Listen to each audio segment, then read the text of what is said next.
Good afternoon, everyone. Thank you. Thank you for coming today. I apologize for the delay.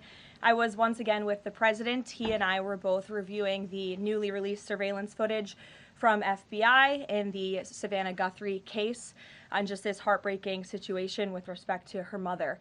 The president encourages any American across the country with any knowledge of this suspect to please call the FBI, who continue to assist state and local authorities who are leading this investigation on the ground. And once again, I will reiterate that the prayers of this entire White House are with Savannah and her family at this time, and we hope this person is found soon and that her mother is brought home safely. President Trump has a very busy week ahead, so I will begin with some scheduling announcements today. Tomorrow here at the White House, the president will host Israeli Prime Minister Benjamin Netanyahu for a bilateral meeting. The remainder of the week will be focused on energy and deregulation. Tomorrow afternoon, the president will hold an event in the East Room to tout clean, beautiful coal as America's most reliable and affordable energy source, especially during periods of peak demand, just as we saw during this most recent winter storm, which impacted hundreds of millions of Americans. The president will discuss how clean, beautiful coal is not only keeping the lights on in our country, but also driving down the cost of electricity across the country as well. Additionally, on Thursday, President Trump will be joined by Administrator Lee Zeldin to formalize the rescission of the 2009 Obama-era endangerment finding. This will be the largest deregulatory action in American history, and it will save the American people $1.3 trillion in crushing regulations. The bulk of the savings will stem from reduced costs for new vehicles, with the EPA projecting average per vehicle savings of more than $2,400 for popular light-duty cars, SUVs, and trucks. This is just one more way this administration is working to make life more affordable for everyday Americans. Overall, these groundbreaking actions from President Trump will drive larger economic growth, create thousands of good-paying jobs, expand manufacturing, increase consumer choice, and improve affordability for millions of families and businesses. Finally, on Friday, President Trump and First Lady Melania Trump will travel to Fort Bragg in the great state of North Carolina to meet with military families and the heroic members of our special forces who carried out the successful Operation Absolute Resolve in Venezuela and helped bring narco-terrorist Nicolas Maduro to justice. I know the President and First Lady are both greatly looking forward to this visit. Also, the First Lady will celebrate Valentine's Day at the Children's Inn at the National Institute of Health tomorrow, with children, families, and NIH staff involved in clinical trials. In other news this week, thanks to President Trump signing the largest middle-class tax cut in history, this is shaping up to be the biggest tax refund season ever, and we are in it now. President Trump and Republicans fundamentally believe that Americans deserve to keep more of their hard-earned money, not less, which is why he fought so hard to deliver this long overdue relief. From no tax on tips, overtime, or Social Security, to auto loan interest deductions on new American-made vehicles, plus increases to the standard deduction and child tax credit, more money is flowing back into the pockets of hardworking Americans. We're already hearing from everyday Americans across the country who are reporting substantial tax savings thanks to the Working Families Tax Cut, which every single Democrat in Congress voted against. AMAC, which represents millions of Americans, has heard directly from more than their 1,000 members already about how the Trump tax cuts are easing cost of living concerns. I wanted to share a few of those powerful responses with you today. This one comes from Dean and Wendy in Wisconsin, who said, quote, "Instead of paying out $3,700 last year, we got back $2,500 in refunds this year. This is huge for our family." Steve from California said, quote, "The new senior citizen deduction is a tremendous relief and has given us peace of mind and the freedom to truly enjoy the retirement years we worked so hard for." Eric from Nevada said, "As a senior, no tax on Social Security helps me tremendously. The no tax on tips helps my daughter-in-law as a waitress. The no tax on overtime helps my son, who works constantly. Our family savings from the One Big Beautiful Bill could total even more than $5,000. We love the Trump tax cuts." These are just a few positive examples of the everyday Americans that President Trump's tax cuts are uplifting. We'd love to hear more from the American people across the country who are benefiting from the working families tax cuts. The White House is also pleased to share that parents across the country can now officially apply to open a Trump account for their child. In order to apply, parents can visit trumpaccounts.gov and fill out the IRS form 4547. These Trump accounts are special investment accounts aimed at providing American children with a jump start on building wealth for life.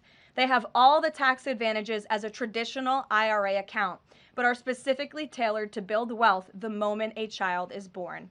Thanks to President Trump, every child born between January 1st, 2025 and December 31st, 2028 is eligible to receive $1,000 from the U.S. Treasury to fund their account. Parents, guardians, and even nonprofits can then contribute up to $5,000 per year. Employers can also contribute up to $2,500 per year per employee. President Trump believes there is no better investment than investing in our nation's children. If you are a parent who maximizes contributions to your child's Trump account, its projected value could reach nearly $1.1 million by the time your child turns 28 years old, based on average historical stock market returns. Safe to say, the Trump accounts will give a substantial head start to position the next generation for a brighter future. And with the stock market exploding under President Trump's pro-growth policies, there has never been a better time to sign up for an investment account like this. The Dow Jones just shattered 50,000 for the first time ever on Friday, and the S&P 500 and the NASDAQ continue smashing record after record. So with President Trump in charge, Americans' 401ks and retirement savings are booming once again, and these new Trump accounts for America's kids will boom too. So with that, once again, every parent should go to trumpaccounts.gov today, and I'm going to put it on my own personal to-do list to sign up for one as well. With that, I will take your questions. Karoline Downey from the National Review is here. Thank you for being here, and why don't you kick us off? Thank you for having me. On the criticism that immigration enforcement has become arbitrary or not particularly prioritizing, Democrats have been circulating the statistic that only 14% of illegal aliens arrested under this administration are violent criminals, but we know that in deep blue cities with progressive district attorneys, it's common to plead down serious violent crimes into less serious offenses, which could be destroying those numbers. So given that backdrop, does the administration still stand by the messaging that you're targeting the worst of the worst, and does this prevailing narrative tell the whole story? Well, thank you for bringing this up, Karoline. I've seen this CBS report floating around. There's a lot of liberal talking heads and pundits and Democrat elected politicians who think that this single story and these statistics and the way they are painted is somehow a shot at this administration. It is not, and let me correct the record. Number one, the Trump administration has been clear from day one that any illegal alien present in this country is subject to deportation. However, the priority, of course, is going after the convicted criminals, the worst of the worst, the murderers, the pedophiles, the rapists in this country. Interestingly, in the CBS story, what the Democrat talking heads on television are not saying is this line. Nearly 60% of ICE arrestees over the past year had criminal charges or convictions. And among that population, the majority of the criminal charges or convictions are for nonviolent crimes. Oh, well, what are nonviolent crimes, you ask? This has coincided with what DHS has been saying all along, that approximately 70% of illegal aliens arrested under President Trump have pending criminal charges and or prior convictions. And these so-called nonviolent crimes, drug trafficking, distribution of child porn, burglary, fraud, DUI, embezzlement, solicitation of a minor, and human smuggling, just to name a few. So just because a crime is not violent in nature doesn't mean that crime is victimless. And I can guarantee every single person who is out there on television right now pointing to these statistics that were taken out of context by CBS News would not want an illegal alien convicted of the distribution of child porn or fraud or DUI living in your community. So the Trump administration will continue our focus on deporting all illegal aliens present in our country with a focus on the worst of the worst criminals. Thank you for being here. Gabe. Caroline, thank you. And thank you for the update on our colleague Savannah Guthrie's mother. Is there anything more you can share? You said the president was reviewing that surveillance footage. What was his initial reaction when seeing those disturbing images? And does he believe that that suspect acted alone? I haven't talked to him specifically about the second point on whether the suspect acted alone or not, so I don't want to weigh in on the president's thinking on that. His initial reaction, of course, as all Americans, is just pure disgust. And again, it's heartbreaking to see now this footage really bring to life a story we've all been reading about. And again, we're just praying for the safety of Nancy Guthrie and that she will return home soon. And the president directed me to please encourage all Americans with any information to call the FBI, and we hope that this case will come to a positive resolution as soon as possible. We, of course, have a lot to talk about in a completely separate topic. I was hoping you can clarify something that's come up over the last several days, again, regarding a separate topic in the Epstein files.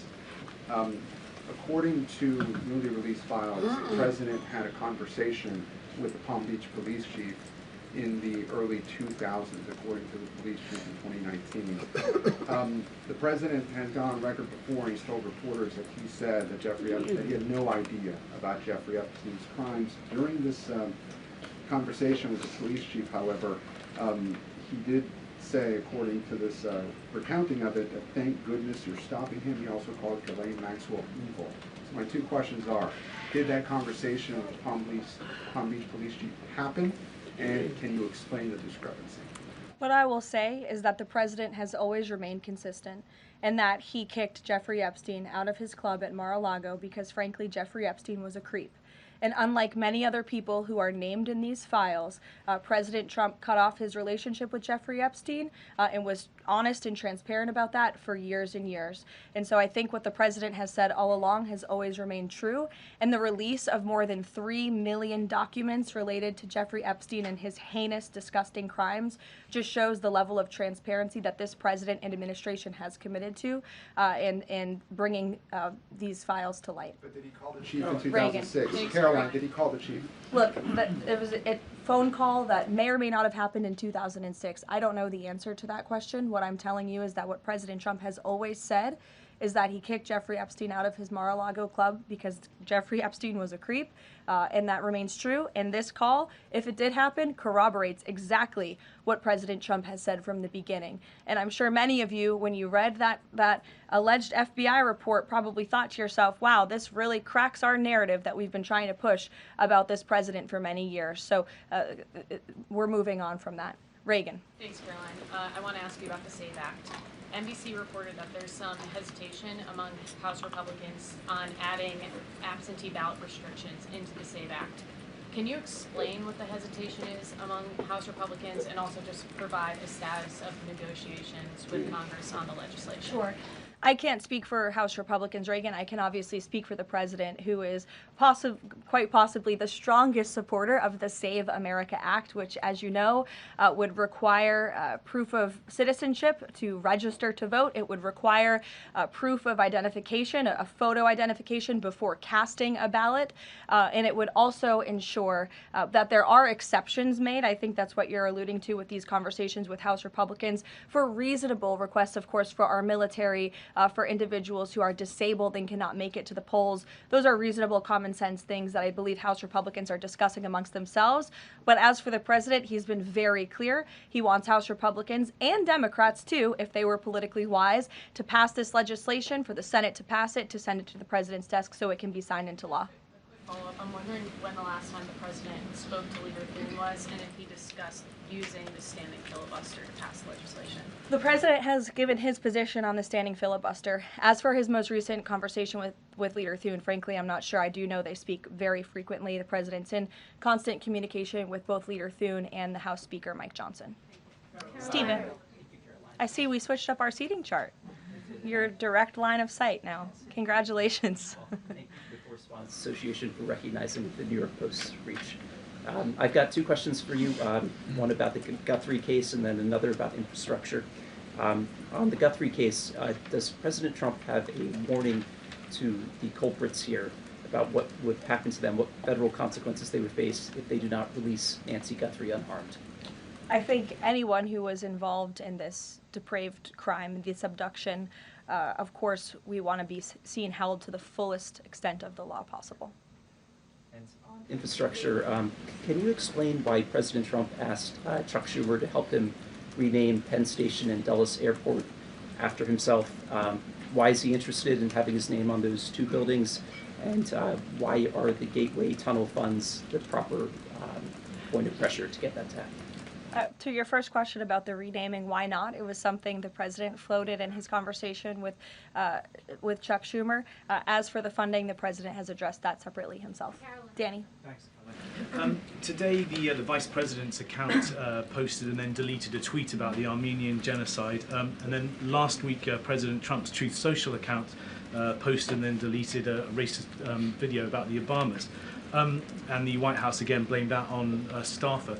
I wanted to ask you, does the White House have a social media problem at the moment? Do you have an auto-posting problem that's leading to these mistakes? No.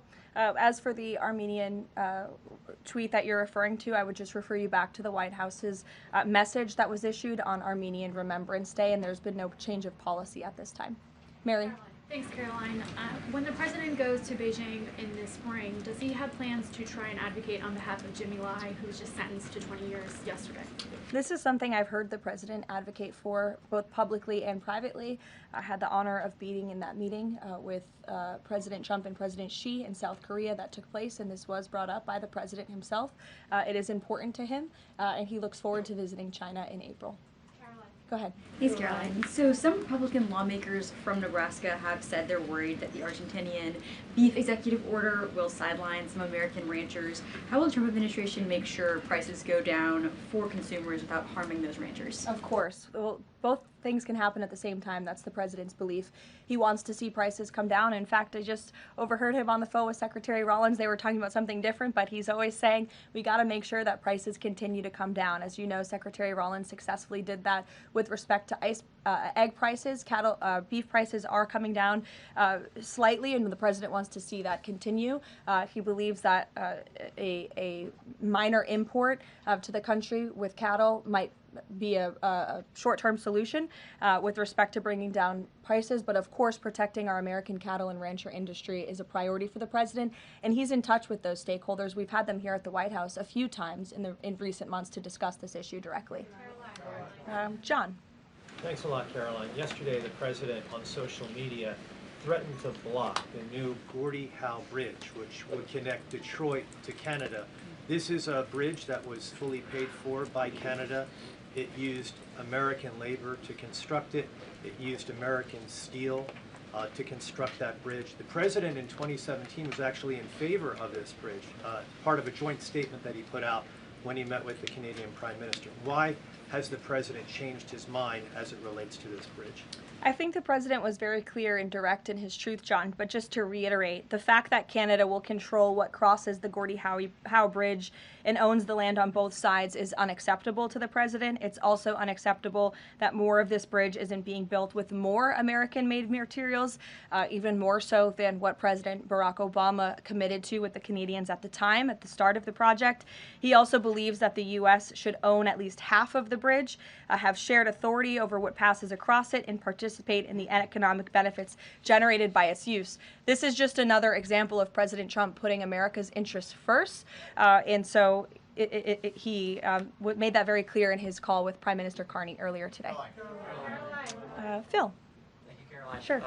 DHS Secretary Kristi Noem just posted a photo of herself signing the last contract to build a border wall between Laredo, Del Rio, and Big Bend, Texas, among reports that construction had stalled. Is the president satisfied with the pace of construction? The president wants to make sure that the full border wall is built as quickly as possible, of course. I know this is a priority for him dating back to 2016, and so absolutely he wants to ensure that the border wall is built under budget and ahead of schedule is how President Trump likes to view building projects, and that includes the border wall. Is he satisfied with the pace of construction thus far? I think the president is never satisfied. He always wants to ensure that things are moving along as quickly as possible, but I know Secretary Noem is on it, and she's doing a great job. Thank you, Caroline. You're welcome. Sure, go ahead. Thank you. Charlie. On the Nancy Guthrie case, is the president satisfied with the federal and local investigation so far? And has there been any more contact from the White House or the president with the family? I don't think anybody will be satisfied until this case is brought to a close and until Nancy Guthrie is returned home safely with her loved ones. Contacts? Has the president contacted the family since? Not since that initial phone call. Sure. Tamara. Thank you. The National Governors Association is removing a meeting with President Trump from his agenda because only Republicans were invited. Is the White House reconsidering inviting Democrats, or do you think Republicans are still going to show up? Like, where does that stand now? No, look, I just spoke with the president about this. It is a dinner at the White House. It's the people's house. It's also the president's home, and so he can invite whomever he wants to dinners and events here at the White House. I believe Governor Moore was invited last year, and he did not show up to the dinner last year. Nobody reported on it. But again, the president has the discretion to invite whomever he wants to the White House, and he welcomes all those who received an invitation to come. And if they don't want to, that's their loss. And on Ghislaine Maxwell, is the president going to rule out a pardon for her in her testimony, deposition yesterday? Her legal team seems to be making a case, again, for a pardon from the president. Again, this is not something I've discussed with the president recently because, frankly, it's not a priority. He's focused on many of the issues that the American people are dealing with and providing solutions to those issues. So I haven't spoken with him recently. Last time we did speak about it, he said it's not something he's considering or thinking about. Go ahead, Bloomberg. Thanks, Caroline. Secretary Litnick today was testifying on the Hill, and he said that he had visited Epstein's Island in 2012 with his wife and children, and that's after he said that he had cut ties with Epstein, and Justice Department documents show that he was in contact with Epstein through 2018 over messages. So does the White House stand behind Secretary Litnick right now, or given what he has said today, has there been any shift in how the White House is viewing Secretary Lutnick's performance? No, Secretary Lutnick remains a very important member of President Trump's team, and the president fully supports the secretary. I will just point out that there are a lot of wins in the news this week that people in this room have not asked about because you continue to ask questions about the same subject, so let me point them out for you. Again, on Friday, the Dow shattered 50,000 for the first time ever. This week, the American Society of Plastic Surgeons came out in opposition to gender mutilation surgeries for children. They are the first major medical group to do so. A federal appeals court today, nobody asked about that, just upheld the Trump administration's policy of detaining illegal aliens, validating the strong measures that have driven illegal crossings to historic lows, and sent a crystal clear message that under President Trump, if you enter the country illegally, you will be detained and removed. The murder rate, again, not a single question about this, has plunged to a 125-year low as crime falls across the board thanks to President Trump's crime crackdown. We also saw this week national median rents have fallen to a 4-year low following 6 consecutive monthly declines, and mortgage affordability has surged to a 4-year high. Home ownership is the core foundation principle of the American dream, and I will repeat that mortgage affordability this week surged to a 4-year high, but not a single of mention of that in this briefing room today. And again, this came out last Friday, but for an unprecedented 9th straight month, there were 0 illegal border crossings at the southern border. So we're going to get back to business. The president is very busy today, and you will see him all tomorrow at the event in the East Room touting his administration's energy policy. Thank you.